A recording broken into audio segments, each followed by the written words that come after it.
Good morning, everybody. Thanks for joining us for transitioning to kindergarten with Wendy Grove. I have Wendy here with me, but a few maintenance things before we get started. If you could please type in any questions you have in the conversation box. The conversation box is there on the left corner of your screen. There is a little circle with it looks like a little message box in it. If you can type in any questions through there, we will. I'll ask your questions and we'll get them answered throughout the presentation. And I think this is going to be a very exciting thing, especially for our many elementary schools as you look at transitioning and bringing kids into your school. And with that, I give you Dr. Wendy Grove. Well, thank you so much, Sheila. I'm excited to be with you all today and want to mention that if there are questions, we want to make this interactive. And so I welcome your questions. I do have slides that will be shared afterwards, but I am going to not read them to you. I'll go through them quite quickly. But so go ahead and feel free to stop me if you need to. So let's get started. So I really wanted to cover a couple topics with you today. So ESSA is the Every Student Succeeds Act, and it actually is one of 3 federal laws that helps us understand what we should be doing to reach down into the community with our early childhood partners in order to make sure that those children coming to you at kindergarten are actually ready to learn. And I'll say a little more about that later. So let's go ahead and move on. So ESSA, again, is this law that I'm sure you've heard of and you're aware of. And what it basically does very briefly is talk about that children come from a variety of settings in their early childhood. And when we say early childhood, we really do mean birth through age 8 or grade 3. That is developmentally what is considered early childhood. Here in ESSA, they too define early childhood starting at birth. And so while the law is about public schools, we are still down to birth. So we just talk about it. They come from all over the place, right? So they come from Head Starts. They come from maybe a publicly funded preschool program. A lot of our kiddos spend time in childcare programs, faith-based or otherwise.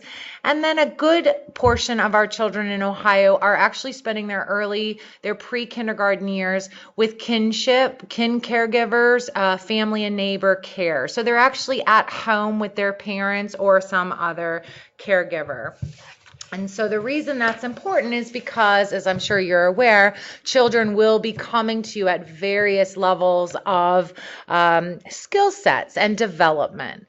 And so I just put in here, and again, when you get the slides, you can look through that. But the ESSA actually does require that we have written agreements to ease the transition of children into kindergarten and their children and their families, and that we actually know who is responsible for what. And so that's it in a nutshell.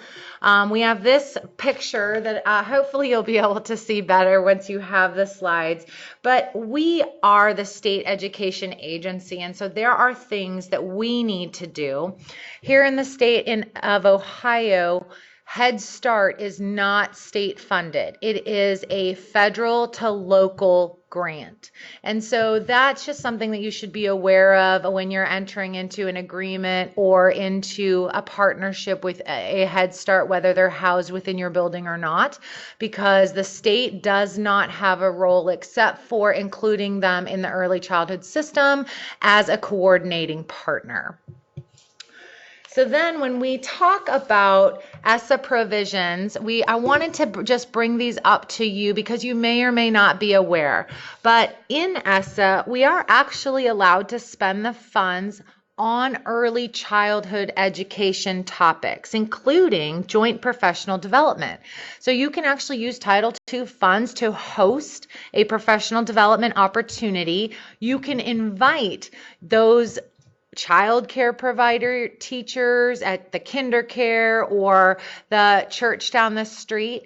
Because here's what this really is about. The kids are coming to you, right? And so you should have an interest in how prepared they are when they step their first little feet into kindergarten. And the more prepared they are, the less work your teachers will actually have to do in remediation or catching the kids up to their peers who have had some more advantages, or really at this age, it's just more opportunities for practice. And so development happens along a continuum, and you just want to make sure that your 20 or 30 kiddos who are in that same class can all benefit from the level of instruction that those teachers are going to give. And the reason I will pause here just for a second to say the reason this matters is we know unequivocally that children who start behind stay behind. And that is irregardless of the resources that we are able to provide them.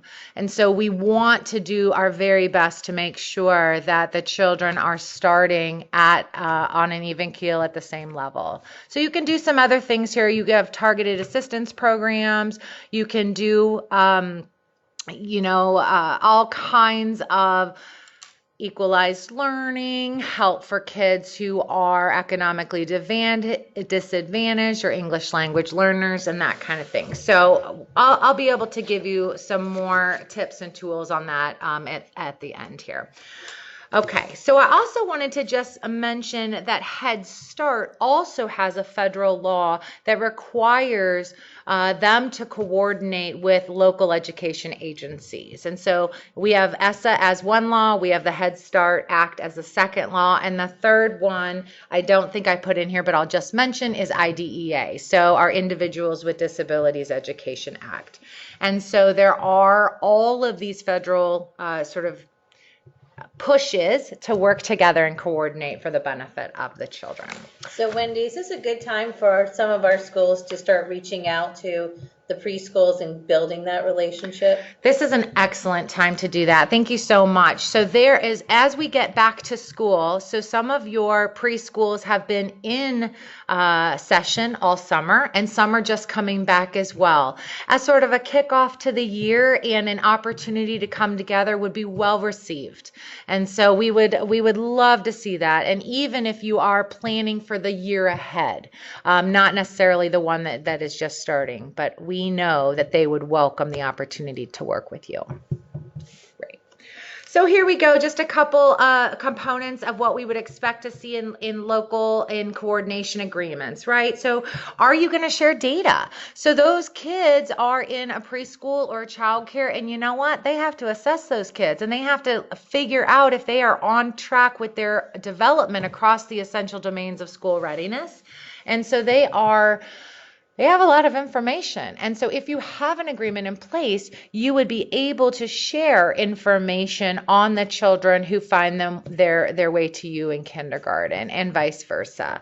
You also would be able to talk about how you will share the expenses and the opportunities of professional development and technical assistance. You could coordinate how you provide services. There are a lot of opportunities here. Head Starts do provide a lot of services outside of what we consider perhaps maybe the education side of things. And so that would be something you would want to definitely address. Also, how will you communicate with each other? Will you have these meet and greets? Will you try to do a quarterly meeting together where you come together and you just talk about, hey, how are the kiddos coming? What do your kindergarten teachers say about how prepared they are, or how much work they're spending on sort of what we would consider preschool level skills and knowledge and behaviors. Also, how are you all? You are all trying to engage families. We know that. And some people have this figured out for the population you're trying to reach, and some could use the benefit of their colleagues. So talking about that and actually coming together and coordinating can really have some fantastic impacts on how much your families will be there when you ask them to be, starting in kindergarten. And for those of you who do have grades above the early grades, first, second, and third, your experience may be that families tend to fade out a little bit. They get a little burnt out of being engaged, and they're typically very engaged when the kiddos are younger. But if you talk about what your efforts are there, you would have just maximize your chances for success here. This is a big one. I really like to push curriculum and instruction.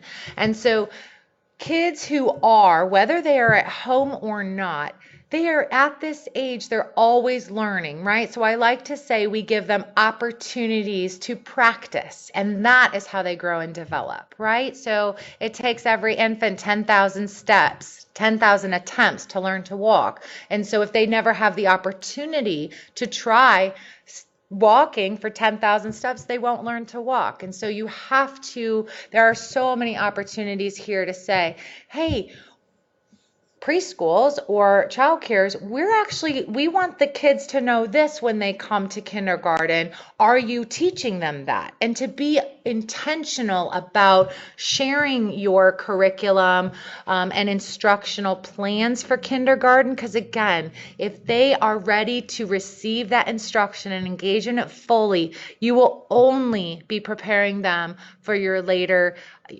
grades. And then finally, facilities and transportation. I know that there are some of you who are already sharing space, and perhaps you are already coordinating on the transportation side of things too. So these are just a couple ideas about what you would provide in a agreement. This slide actually just gets a little more specific about that, so I don't think we need to go to that. Just a few more slides for you. I just wanted to mention that there definitely are challenges of coordination, right? So you are all different organizations. They're different pedagogy, instructional methods and approaches, and they may not, at least on the face of things, be congruent but I bet they're complementary. And so we will, you'll never know unless you come together and talk about them. Obviously, everyone will have their own set of policies, their practices, their processes, and often a different approach to offering those whole child needs of health and social services, even education supports and services. So these are some of our challenges, but they're not insurmountable. So some of the benefits, and I just wanted to spend a minute here. We know without a doubt that when there is improved smooth transition and coordination, child stress is reduced. We get higher ratings of social and emotional competence at the beginning of the school year, even in our youngest students.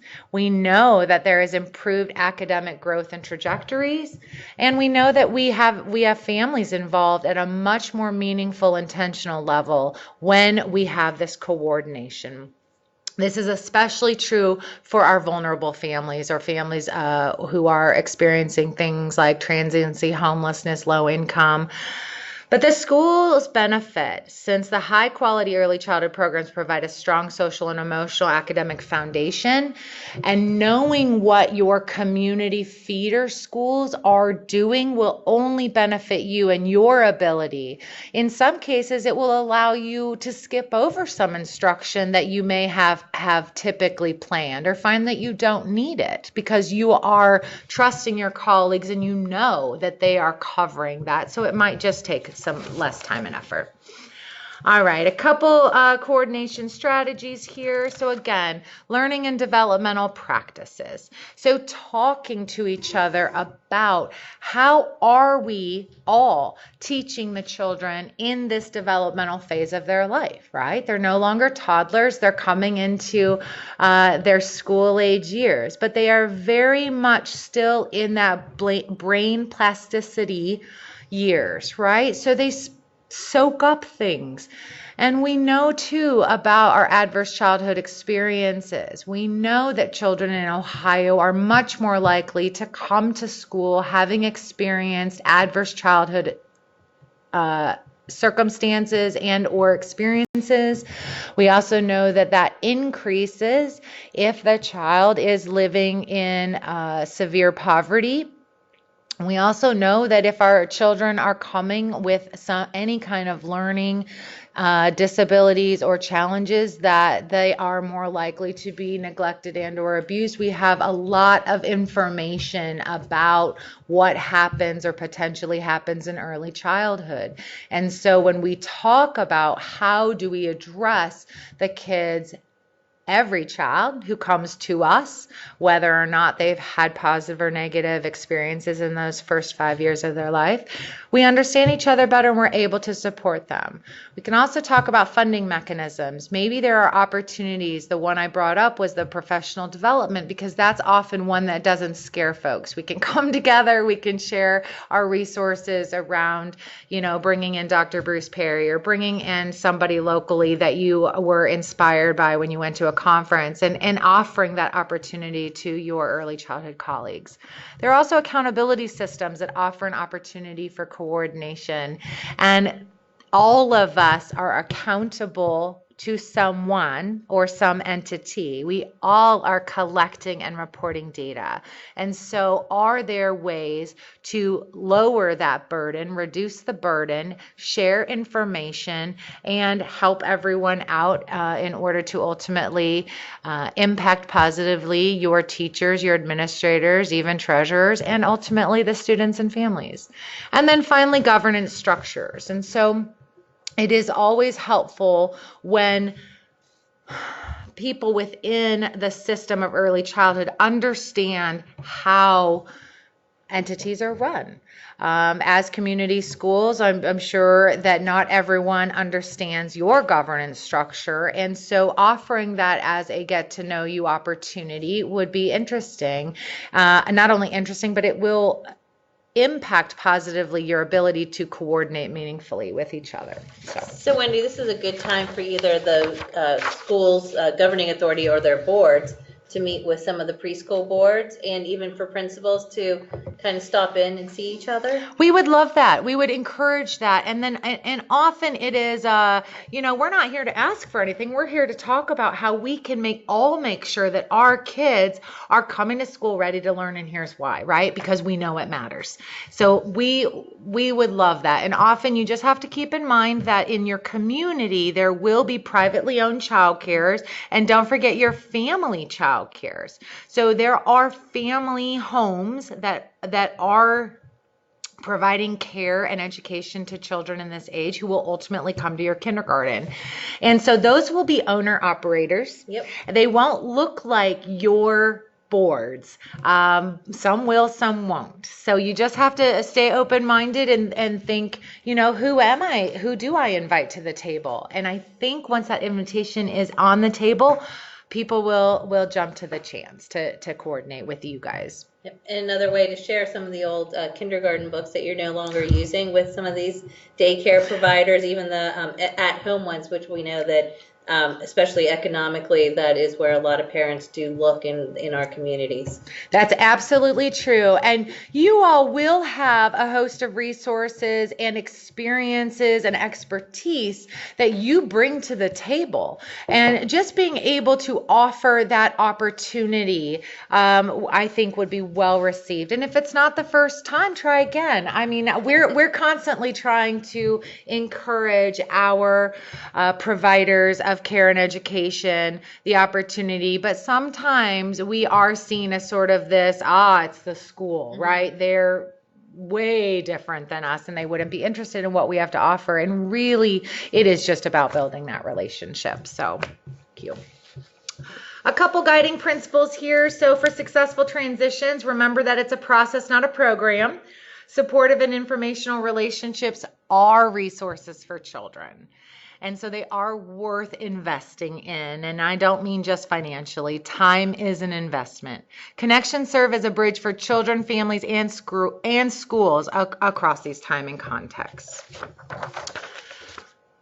Oh, whoops, my little populations. But I just wanted to mention my, especially beneficial, and I did mention this already, but we do have children who have these extra vulnerabilities, if you will. Being 5 years old is pretty vulnerable as it is. I mean, often these little guys are just sort of navigating their own voices and being away from their trusted loved ones for any length of time. And so, but then you add in learning a second language, or living in poverty, or worrying about where they will sleep or get their next shower. These are things that are absolutely real and being handled by such little people that we need to keep them in mind when we're planning for our transitions. Child to school connections. So we just, there is an objective, something that you can really come to the table with that makes an enormous difference, is allowing children who have never been to your school before to come and see it.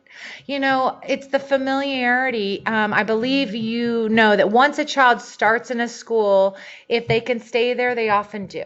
They will. Moving schools can be a huge, event for a child and a family. And so if the circumstances allow, 99% of the time they will stay there, because their familiarity becomes greater with each passing year. And so reaching out and hosting a kindergarten evening, or a come see this school, inviting the Head Starts to bring their entire preschool class and walk through and see what it's like to carry a cafeteria tray, or what on earth does the library look like, or what do the bathrooms look like? Because honestly, for little guys, this can be a big thing, right? Do they flush on their own? Because that is scary. And so anyway, just offering, I like to mention this one because, and if you can have your teachers there, all the better, because when they then show up on the first day, moms and dads feel less anxiety, but the little guys feel a lot less anxiety, right? So that can make a big difference. A fun way to build that relationship too. Absolutely. So here we go to the family school connections, and again, engagement. And I just bet that your colleagues in the different places, you have a lot to offer in ideas around how we make family school connections meaningful and intentional. Again, I'm using those words, but we want to be able to equip our families with the information. There is nothing more unsettling than going, where do I go? Who do I talk to? And again, that familiarity builds over time. But what can you all do? Maybe you can come into if you have a particularly significant feeder program where a lot of your kids come directly to you from that program, then why not offer going to them for a family informational night? Everything that they might need to know for kindergarten. Where do they find their school list? When are the class assignments posted? This is stuff you just sort of find out from friends, right? Mm-hmm. Unless you're really good at posting stuff on your website, and families are really good about checking in. So anyway, just another opportunity there. So just a quick slide about not forgetting about the family. Family well-being is an important and powerful predictor of school success. So again, how are you communicating and involving them? And then again, this is just one of those times where you could talk about routines, curricula, learning standards, and assessments with your partners in the community, because the more you know as the receiving entity, the better you will be able to support your kids when they get there. And they are your kids. They're just not with you yet, right? So finally, I think we're down to a couple more slides, just one more community school connection. So one of the things that I like to mention here is that your local libraries, and you probably already do this, but your local libraries are such a great resource. I have been to, it's becoming increasingly apparent to me. There are kindergarten readiness corners, there are opportunities, and remember that especially for our highly vulnerable families at this age, the library is seen as a non-stigmatized place. Doesn't matter how much money you have. Everyone is welcome, and libraries do a lot to get vulnerable families in and working on that early literacy. And so they are usually a very well-connected resource. And I'm sure that you're aware of others, and that perhaps there are church pantries or back to school pantries, school supply pantries, those kinds of things that your kids are showing up to. And maybe you don't have children who are particularly vulnerable on the on the economically disadvantaged side, but you have other vulnerabilities, or you have other community connections, and you are going to be the best to identify what those are. But there are community needs and expectations, and so being able to understand where your kids are coming from and the kinds of environments they're coming from will only let you serve them better. Right. Kindergarten camp. So I mentioned this briefly, but there are opportunities to not only do you get the kiddos identified and registered earlier, which only helps you, right, to plan and get them assigned to your different teachers, but excuse me, improve familiarity. Again, I really love bringing in the 4 and 5-year-olds and running them through a mini day. What on earth does the bell sound like? A lot of them are in places where there are no bells, and there is not the loud noises of the flushing toilets and the this and the that. And unless you spend time and you're from early childhood, it may not even occur to you that this could be not only a triggering event for those, or it could trigger children, but honestly, they just need familiarity. Again, it's just the opportunity to experience and demystify and to answer their questions.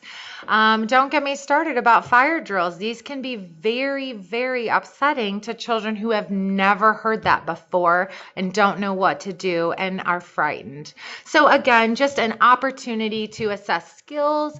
You can host an evening or a day, or maybe your kindergarten or stagger start, but just any opportunity that you can work together with your community providers would be beneficial. All right, and so here's just one slide on the benefits. I already talked about this, but children can participate when they are socially ready. They will participate academically. So children who can do, especially at this age, they are very eager to learn, and they're going to big kids school now, and this is a big deal. And so whatever we can do to support them and their love of learning to last as long as possible, hopefully forever, will be just beneficial. Same goes for parents.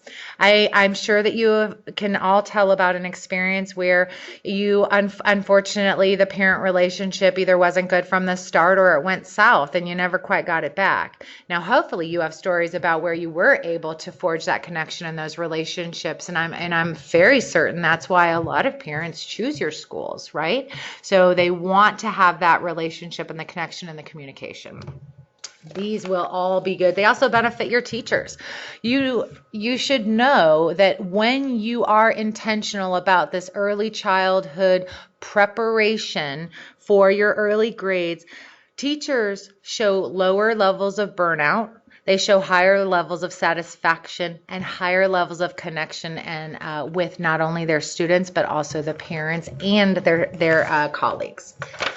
All right, 2 more slides here. Creating partnerships. So again, here we go. We want to strengthen the educational community. We want to acknowledge that early childhood is a significant, and in fact, the most significant time of brain growth in one's entire life. And so to not pay attention in this developmental time frame is just oversight. We need to be doing that. We also need to support the transition, and hopefully I've convinced you of that if you weren't already on board. We will also have this is the biggest opportunity for impact, for narrowing the achievement gap.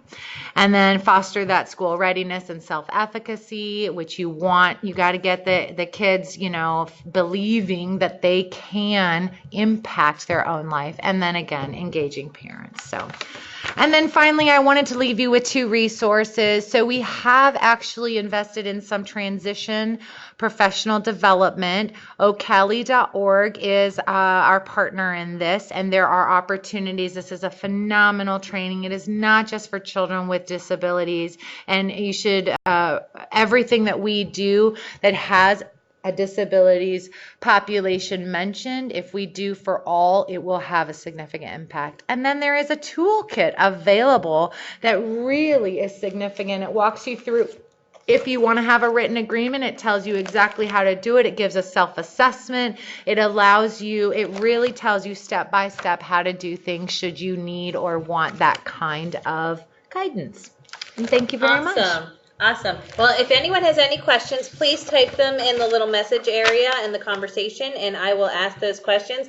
But I had a few things that I just wanted to talk to Wendy about before we end this. So I know you mentioned libraries and literacy.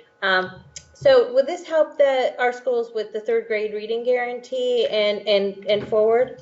Oh, I love this question. Thank you, Sheila, so much. So so what we know about literacy, and the reason the state even has a 3rd grade guarantee is because we know that children need to learn to read before they can read to learn.